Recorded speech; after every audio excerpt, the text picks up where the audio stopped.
John, the floor is yours.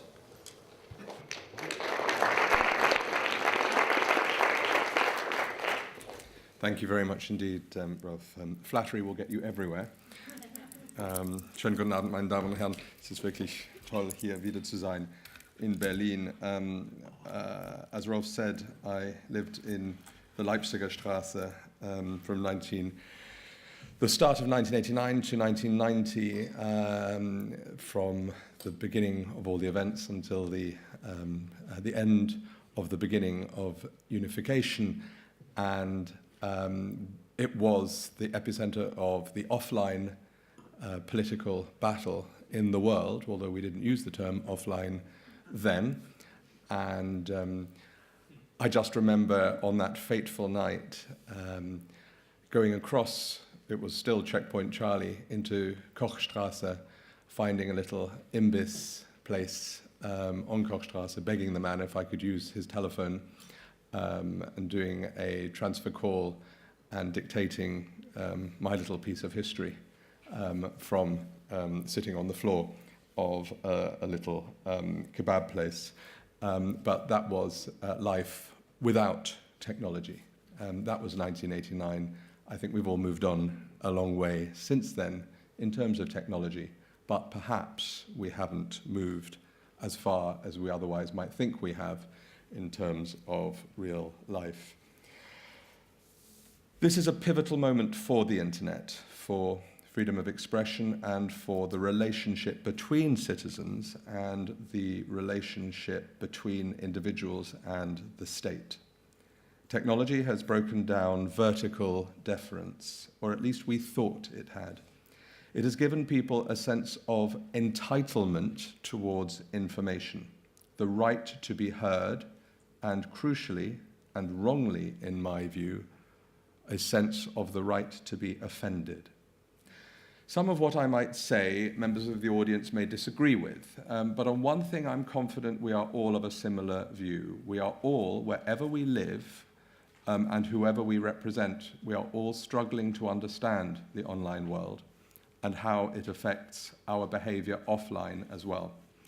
We are, it seems, clamoring for boundaries, for rules and laws to help us navigate. Some of these are vital, others are mundane. Most are understandable. Others, however, are misplaced, giving rise to concerns that governments are using the online world both to restore some of the control they had lost and to use it to increase surveillance and monitoring offline as well.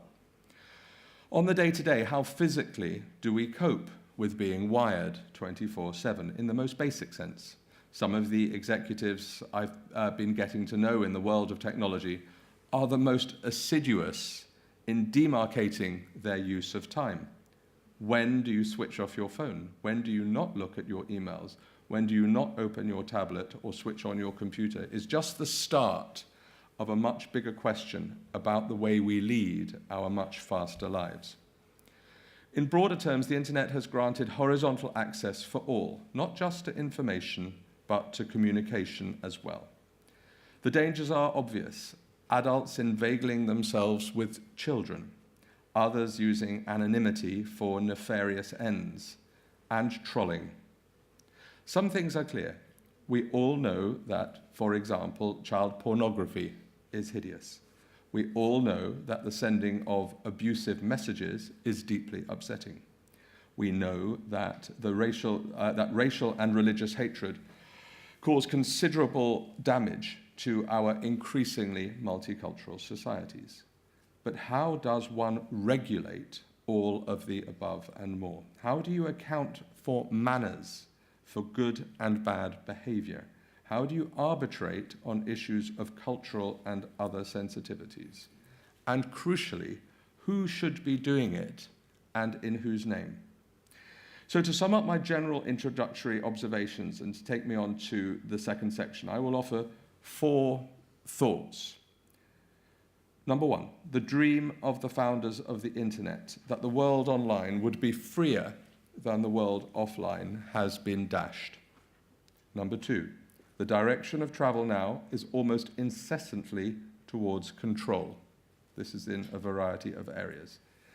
Number 3, opinion formers and civil society have often avoided asking some of the hardest questions. And number 4, politicians and lawyers have stepped into the vacuum with no little enthusiasm.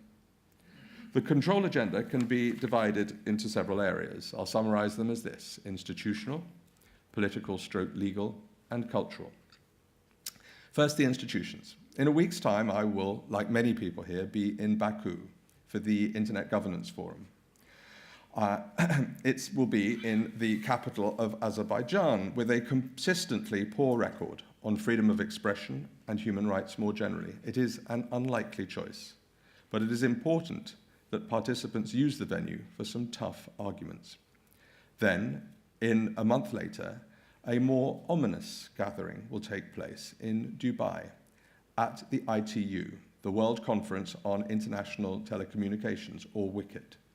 There has been much talk, particularly in the United States, about Internet Armageddon at this meeting. The reality is likely to be far less dramatic, but in the long term, no less challenging. First, the structures and the ethos. WICIT seems to epitomize the worst manifestation of governments talking to governments, with civil society rarely getting a look in, or, dare I say it, the users. Although, as a result of pressure, the ITU has tried to open up a little in recent months, it remains a top-down, closed entity that would seem to be the last set of people you would want to regulate the internet. Lobbying from all sides has been taking place for months, but almost all has taken place behind the scenes.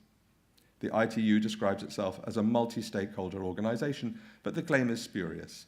All the big decisions, as I say, taking place in meetings in which pretty much only governments can take part. Netizens have been shut out from this process. The ITU aims to add the internet to its existing regulatory roles. Its strongest supporters include regimes such as China, Russia, Tajikistan, and Uzbekistan, who submitted a proposal last September to the UN General Assembly for an, quote, international code of conduct for information security, unquote. Its goal is to establish government-led, quote, international norms and rules standardizing the behavior of countries concerning information and cyberspace. These countries and others of their ilk have 3 main goals for the Dubai Summit and beyond: an assertion of national sovereignty over cyber communication, a clampdown on anonymity and encryption, and a change in global governance. A number of proposals have been tabled at WICIT that are being portrayed by their advocates as being aimed squarely at the technical functioning of the internet.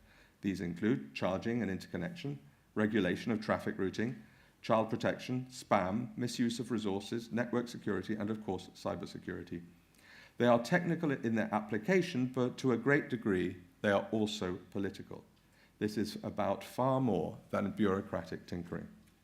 For example, in an early draft, Russia proposed language that would require member states to ensure that unrestricted access is granted to the public, except, quote, in cases where international telecommunications services are used for the purpose of interfering in the internal affairs or undermining the sovereignty, national security, territorial integrity, and public safety of other states, or to divulge information of a sensitive nature, unquote. In other words, pretty much everything.